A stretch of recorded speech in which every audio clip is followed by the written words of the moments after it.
Hello, this is the second part of my read-through of the chapter on Shoghi Effendi in my book, The Baha'i Faith, A Short History.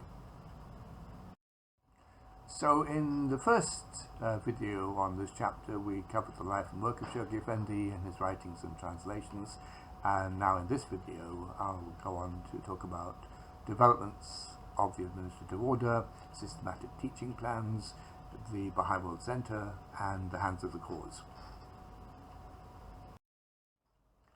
Developments of the administrative order.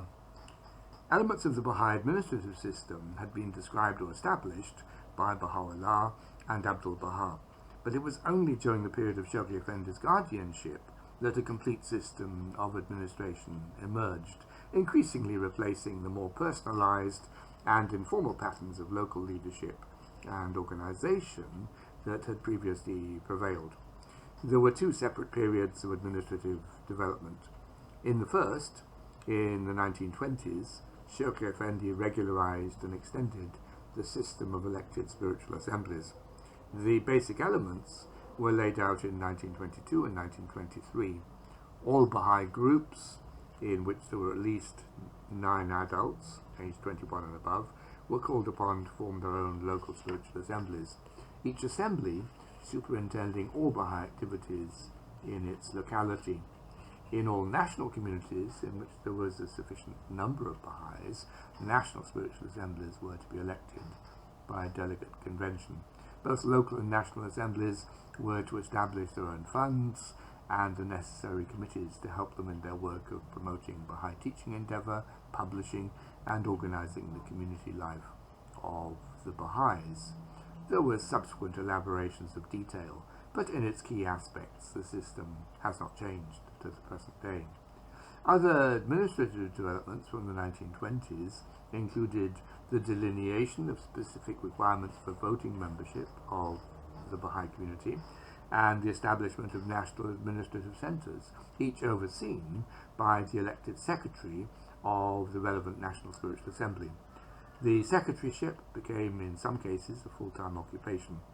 Membership rolls were also introduced, along with enrollment cards to record professions of faith, and credential cards or letters to indicate membership. Regular 19-day feasts, held at the beginning of each Baha'i month, were strongly emphasized and came to include a period of consultation on local Baha'i activities and assembly directives. Wherever possible, the national and local assemblies secured some form of legal identity, enabling them to own property. The overall effect of these developments was to create a far more tightly organized network of Baha'i communities. Organization came to be a central element in Baha'i community life, and it was invested with spiritual and moral importance. Levels of administrative functioning varied, of course, but by the 1930s, a generally efficient system was in place, with the establishment of local and national spiritual assemblies becoming one of the major goals of Baha'i activity, as well as a significant measure of Baha'i expansion. The second period of administrative development took place in the 1950s and comprised the creation or reanimation of 3 separate institutions.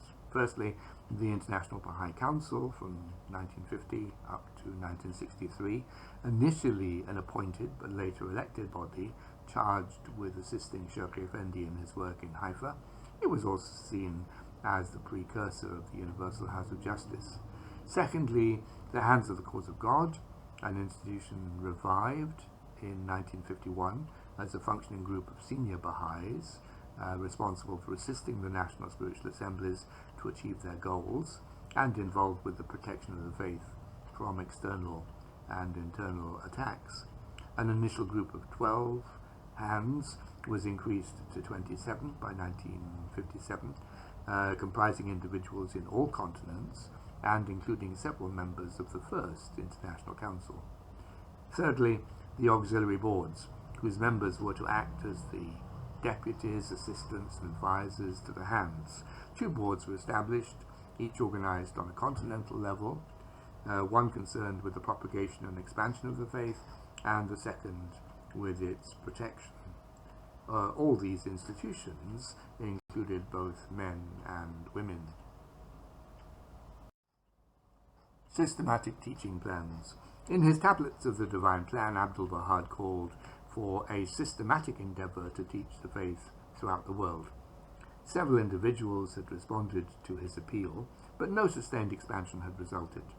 During the 1920s, Shoghi Effendi often reminded the Baha'is of the importance of teaching, but it was only as the system of assemblies began to function effectively that he started to implement his grandfather's summons for global expansion.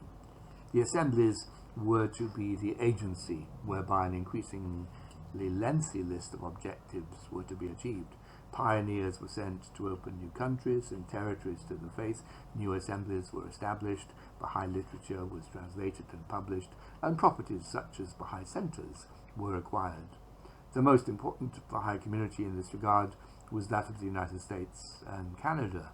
Larger and better organized than any other Western Baha'i community then established, it also possessed a religious freedom and access to material resources unavailable to the Baha'i communities of the East. It was to North America, then, that the first systematic teaching plan was assigned, a 7-year plan from 1937 to 1944, in which the Baha'is were called upon to settle Baha'i pioneers in all of the American states, Canadian provinces, and Latin American republics in which there were as yet no Baha'is. They were also to continue working towards the completion of the Baha'i House of Worship at Wilmette, near Chicago. This plan became the model for a series of future plans, both in North America and elsewhere. In the second 7-year plan, from 1946 to 1953, the Americans were directed to promote Baha'i expansion throughout the Americas, and also to re-establish and consolidate the faith in Europe after the devastation of World War II. They were also to ensure the final completion of the Wilmette Temple, and as part of their work in the Americas, to establish a new independent National Assembly for the Canadian Baha'is, as well as 2 large regional spiritual assemblies, one for South America and one for Central America and the Antilles. All the other national assemblies were also given goals, or in some cases set their own. These included the reinforcement of their own home fronts through increasing their geographical extent and the number of their local assemblies. In the case of the stronger assemblies, they also included an international component. The Iranian and Egyptian Baha'is were required to establish new Baha'i groups in the Middle East and North Africa. The Indians were to settle pioneers in Southeast Asia, and the British to coordinate a project involving several national assemblies to establish the faith in various African territories. That was in 1951-53. The new Canadian and Latin American assemblies were also assigned goals. The results of these various national plans were highly encouraging, and in 1953 all 12 national assemblies then in existence embarked on a 10-year global crusade designed by Shoghi Effendi to secure the establishment of the faith throughout the world. The designated goals were in many cases exceeded, and not only was there a massive geographical expansion, but in several areas of the world there was a large-scale influx of new Baha'is, which we'll come back to in Chapter 11. Some indication of the expansion that resulted from these plans can be gained from the following statistics. In 1935, before the first of the national plans, 139 local spiritual assemblies had been established worldwide, and there were Baha'is living in 1,034 localities. By 1953, at the start of the 10-year crusade, these figures had increased to 670 and 2,700 respectively, and by 1963, at the crusade's completion, to 4,437 and 14,437. Over the same period, the number of national spiritual assemblies increased from 10 in 1935 to 12 in 1953 and to 56 by 1963. Other significant developments were the construction of the Baha'i houses of worship at Kampala, Uganda and Sydney, Australia, both dedicated for worship in 1961, and increasing contact with the United Nations. The Baha'i World Center. The initial development of the Baha'i World Center in the Haifa-Akka area was also largely the work of Shoghi Effendi. This involved a number of separate projects. In the Akka area, he obtained the mansion of Baha'u'llah at Bahji in 1929 and began an extensive renovation. Later, during the 1950s, he secured legal possession of the surrounding lands and created a number of gardens and installed ornamental lighting. He also renovated the house in which Baha'u'llah had spent most of his years in Akka, and obtained possession of other sites associated with Baha'u'llah. In Haifa, he extended the shrine complex in which the Bab and Abdul Baha were interred in 1929, and then had an elaborate golden domed superstructure built to envelop the shrine in 1948 to 53. He also purchased the surrounding lands and created gardens, again with ornamental lighting. Above the shrine, a Parthenon-like International Archives building was constructed to house Baha'i relics and scriptures. That's from 1955 to 57. The two buildings together with the gardens becoming a major Haifa landmark. This is a picture of the mansion of Bahji with some of the early gardens developed by Shoghi Effendi. This is a picture of the superstructure of the Shrine of the Bab. Within it is the original shrine constructed by Abdul Baha, and again some of the surrounding gardens. And this is the International Archives building, which is quite close by to the shrine. Shoghi Effendi died unexpectedly on the 4th of November 1957 during a visit to London and was buried there. This is the last photograph taken of him by his wife, Buhi Khanum, in September 57. This is the resting place of Shoghi Effendi in London. 2 weeks after Shoghi Effendi's death, the Hands of the Cause met together in their first conclave in Haifa. A search of Shoghi Effendi's sealed room was made, but no will was found, and it became evident that he had not appointed a successor, nor left any guidance as to what should now be done.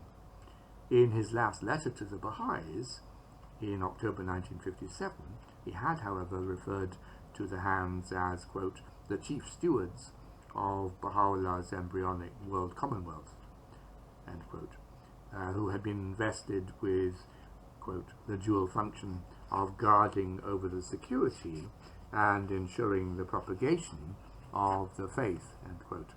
This statement provided them with a legal basis to assume headship of the faith.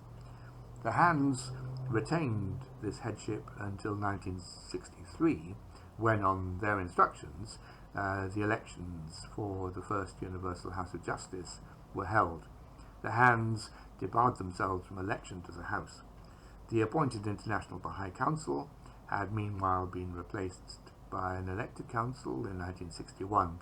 The electors for both the International Council, which was disbanded in 63, and the Universal House of Justice being the members of all national spiritual assemblies. As the House of Justice was guaranteed divine support and guidance in the Baha'i writings, its election came as a major psychological reassurance to both the Hands and the Baha'i world as a whole.